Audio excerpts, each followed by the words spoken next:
Hello friends, welcome to S academy.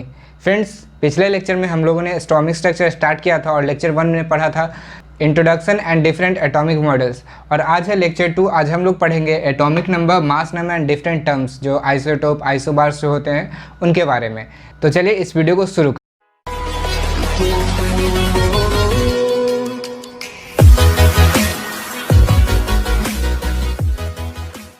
तो friends, सबसे पहले हम atomic number and mass number के बारे में देखेंगे।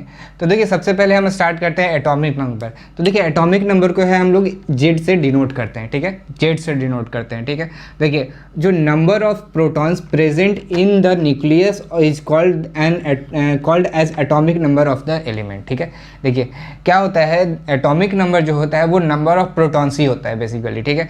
जितना नंबर प्रेजेंट होगा न्यूक्लियस में प्रोटॉन्स का, वही हो जाएगा atomic number of that element. यानी कि एटॉमिक नंबर क्या हो जाएगा, इज इक्वल टू जेड, यानी कि is equal to number of protons. Okay, यानी कि atomic number is equal to number of protons, ठीक है। तो इसी तरह अगर हम देखें कि एक एटम में अगर वो न्यूट्रल एटम है तो नंबर ऑफ इलेक्ट्रॉन्स क्या हो जाएगा। अगर न्यूट्रल एटम रहा तो देखिए, नंबर ऑफ प्रोटॉन जो हो जाएगा वो नंबर ऑफ इलेक्ट्रॉन के बराबर हो जाएगा। क्योंकि आप जानते हो, जितना किसी भी एक न्यूट्रल एटम में न्यूट्रल होने के लिए जितना पॉजिटिव चार्ज होना चाहिए उतना ही नेगेटिव चार्ज होना चाहिए। तो प्रोटॉन क्या होता है, प्रोटॉन पॉजिटिव चार्ज होता है। अगर मान लीजिए ये जेड अमाउंट ऑफ प्रोटॉन है तो इलेक्ट्रॉन भी तो इतना ही होना चाहिए, तभी तो वो पूरे पॉजिटिव को वो बैलेंस कर पाएगा नेगेटिव चार्ज। इसलिए नंबर ऑफ इलेक्ट्रॉन जो हो जाता है नंबर ऑफ प्रोटॉन के बराबर हो जाता है। ये आपको ध्यान रखना है, ठीक है। उसके बाद देखिए कि अगर कोई आयन रहा, ठीक है, मान लीजिए कोई आयन है समथिंग, तो उसका क्या होता है, Z minus charge on ion, Z minus charge on ion उसका हो जाता है नंबर ऑफ इलेक्ट्रॉन, ठीक है। नंबर ऑफ इलेक्ट्रॉन यहाँ पे होगा नंबर ऑफ इलेक्ट्रॉन, ठीक है। जब किसी आयन में हमको नंबर ऑफ इलेक्ट्रॉन निकालना है तो Z minus charge on an ion, ठीक है। तो देखिए, हम एक एग्जांपल देख लेते हैं। जैसे हम यहाँ पे लेते हैं कार्बन -2, ठीक है, -2 ले लिए हम। अब इसमें देखिए नंबर ऑफ इलेक्ट्रॉन पूछा गया हमसे, तो नंबर ऑफ इलेक्ट्रॉन जब निकाल रहे हैं तो आपको पता है कार्बन का क्या होता है, नंबर ऑफ प्रोटॉन कितना होता है, 6 होता है। यानी कि उसका एटॉमिक नंबर क्या हो गया, 6 हो गया। तो यहाँ क्या हो जाएगा, 6 और माइनस, ठीक है, minus charge on ion, ion पे कितना चार्ज है, -2 चार्ज है। तो आप यहाँ पे सीधे -2 लिख लोगे। तो ये क्या हो जाएगा, माइनस माइनस प्लस, यानी कि 6 + 2 यानी कि 8। तो नंबर ऑफ इलेक्ट्रॉन कितना हो गया, 8 इलेक्ट्रॉन, ठीक है। अगर इसी सिर्फ और सी पे पूछता तो ये देखिए क्या है, न्यूट्रल है। तो अभी मैंने आपको बताया कि नंबर ऑफ इलेक्ट्रॉन क्या होता है न्यूट्रल एटम में, नंबर ऑफ प्रोटॉन के बराबर।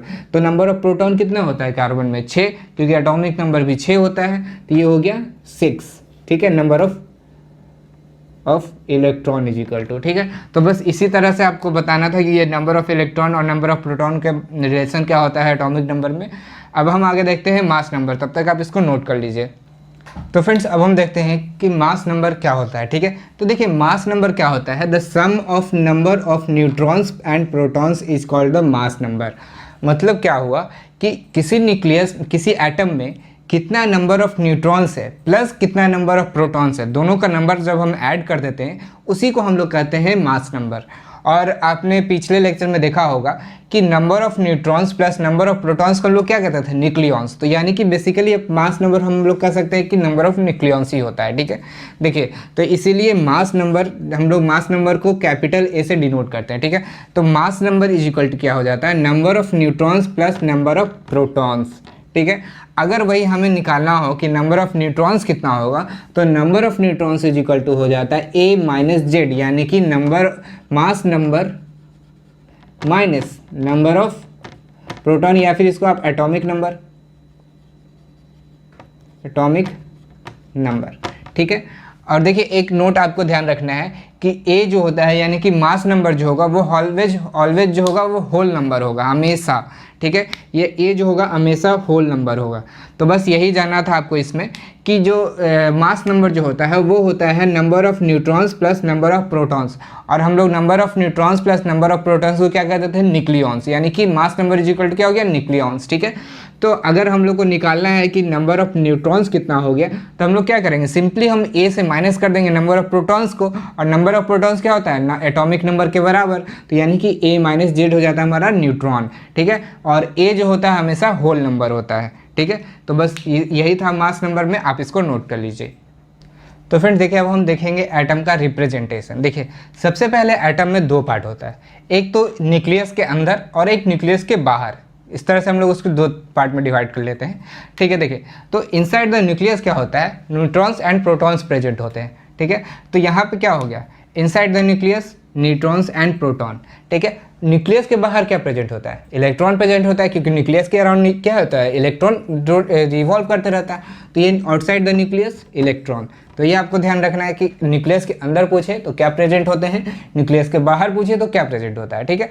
देखिए जब हम किसी एटम को कैसे रिप्रेजेंट करते हैं, तो देखिए किसी एटम को हम लोग इस तरह से रिप्रेजेंट करते हैं, एक्स ऊपर में ए नीचे में जेड, ठीक है। इसका मतलब क्या हुआ, देखिए ये हो गया एलिमेंट का रिप्रेजेंटेशन, सिंबल ऑफ एलिमेंट, क्या सिंबल ऑफ एलिमेंट हो गया। एक्स जो हो जाता है वो सिंबल ऑफ एलिमेंट हो जाता है, और ए क्या हो जाता है, मास नंबर, और ये एटॉमिक नंबर। तो आपको ये ध्यान रखना है कि इसको हम लोग किसी एटम को जब रिप्रेजेंट करना होता है तो हम लोग एटॉमिक नंबर, मास नंबर कहाँ रखते हैं ये आपको पता होना चाहिए, तभी आप क्वेश्चन सॉल्व कर पाओगे।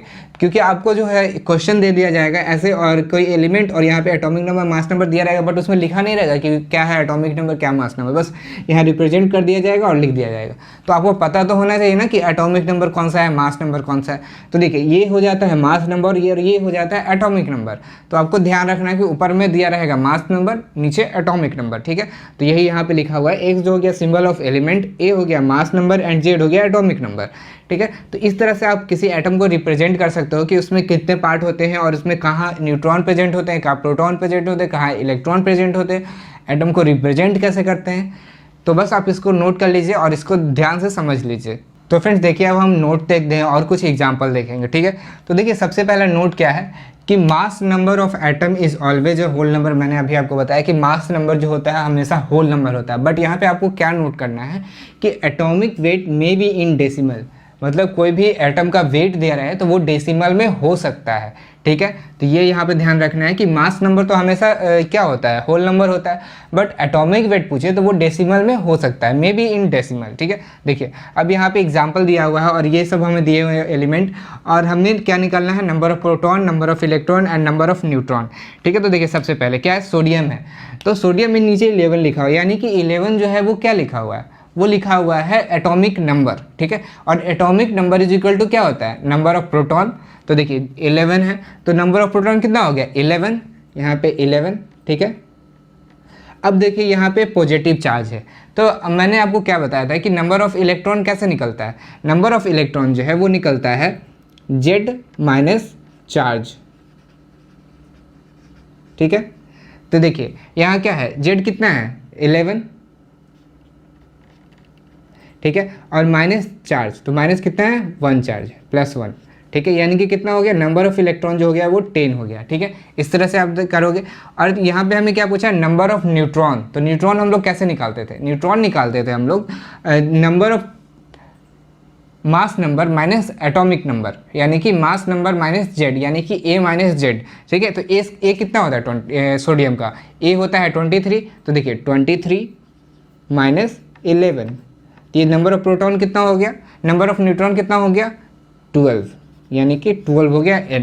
अब देखिए सेम यहाँ पे निकालना है, तो देखिए यहाँ पे सेकंड क्या दिया हुआ है, फ्लोरीन माइनस और 9। तो देखिए हमें सबसे पहले प्रोटॉन निकालना है। तो प्रोटॉन क्या होता है, नंबर ऑफ प्रोटॉन जो होता है is equal to a Z, यानी कि एटॉमिक नंबर।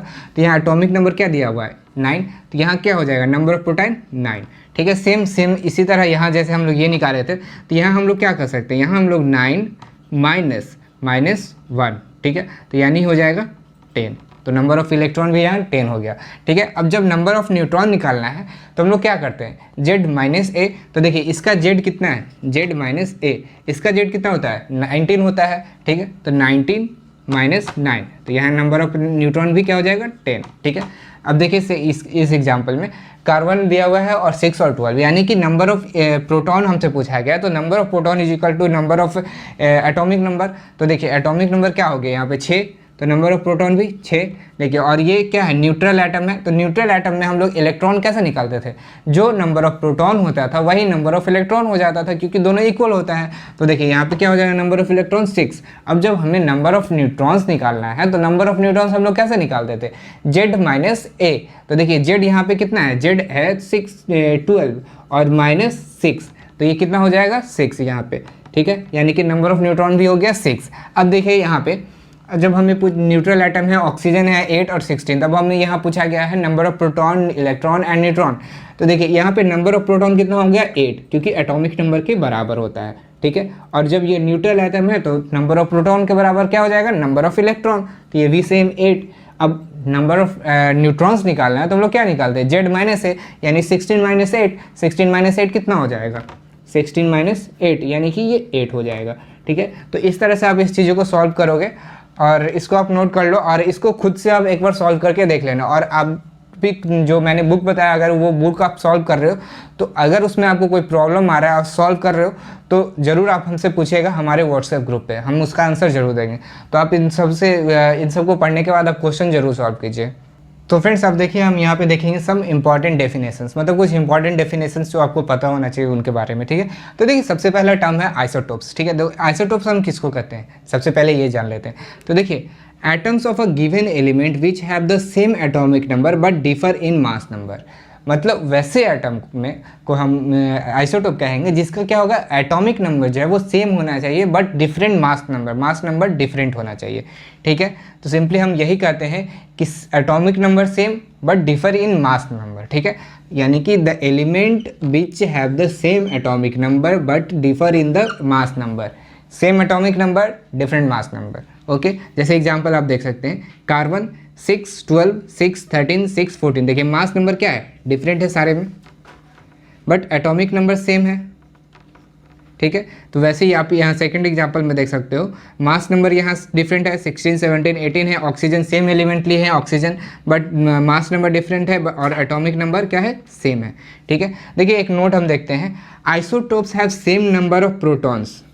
देखिए जैसे यहाँ पे डिफर कर रहा है तो किस चीज़ से में डिफर कर रहा है, देखिए क्या होता है कि नंबर ऑफ प्रोटॉन जो होता है वो तो सेम रहता है सारे में, क्योंकि एटॉमिक नंबर सेम है, यानी कि atomic number is equal to number of proton होता है। तो जैसे ऑक्सीजन में ही आप एग्जांपल ले लो, तो यहाँ 8 है एटॉमिक नंबर, तो एटॉमिक नंबर तो सब में सेम है, तो नंबर ऑफ प्रोटॉन क्या होगा, सेम होगा। यहाँ डिफर क्या करता है कि नंबर ऑफ न्यूट्रॉन जो हो जाता है वो चेंज हो जाता है, ठीक है। इसी कारण क्या होता है, नंबर ऑफ न्यूट्रॉन चेंज होने के कारण ये मास नंबर जो होता है वो चेंज हो जाता है, ठीक है। इसीलिए आपको ध्यान रखना है कि अगर आइसोटोप में हमसे पूछा जाए कि किस चीज़ के वेरिएशन के कारण नंबर ऑफ ये मास नंबर जो होता है वो चेंज होता है, तो देखिए वो होता है नंबर ऑफ न्यूट्रॉन्स के वेरिएशन के कारण, ठीक है। तो आपको ये ध्यान रखना है। तो ये हो गया पहला आइसोटोप। और आइसोटोप से एक क्वेश्चन बनता है, आप वो मतलब बेसिक क्वेश्चन है, वो आपको पता होना चाहिए, एवरेज एटॉमिक मास वाला, ठीक है। तो वो मैं अभी आपको बताऊँगा, अभी आप इसको नोट कर लो। तो फ्रेंड्स अब हम देखते हैं एटॉमिक वेट के बारे में, ठीक है। देखिए एटॉमिक वेट क्या होता है, atomic weight of an element is average, क्या, average of masses of all the isotopes of that element. मतलब किसी एक एलिमेंट का डिफरेंट आइसोटोप है तो उसका अगर हमको एटॉमिक वेट पूछा जा रहा है तो उसका क्या हम लोग एवरेज निकालते हैं, यानी कि average of different atomic weights isotopes of that element, उसी को हम लोग कहते हैं एटॉमिक वेट, ठीक है। जैसे एग्जांपल से आप देख सकते हैं, क्लोरीन का 2 आइसोटोप है, एक क्लोरीन 35, एक क्लोरीन 37, ठीक है। अब हमको इसको मतलब एक एटॉमिक वेट निकालना है तो हम क्या करेंगे, इसका एवरेज निकालेंगे। तो देखिए सबसे पहले इसका प्रोबेबिलिटी दिया हुआ है कि जो परसेंटेज ऑफ मतलब कितना परसेंट प्रेजेंट है वो 75% है एंड ये 25% है, तो हम इसका एवरेज निकालेंगे। तो देखिए सबसे पहले तो आप रेशियो निकाल लीजिए, तो इसका रेशियो क्या हो जाएगा, 3:1 हो जाएगा, ठीक है।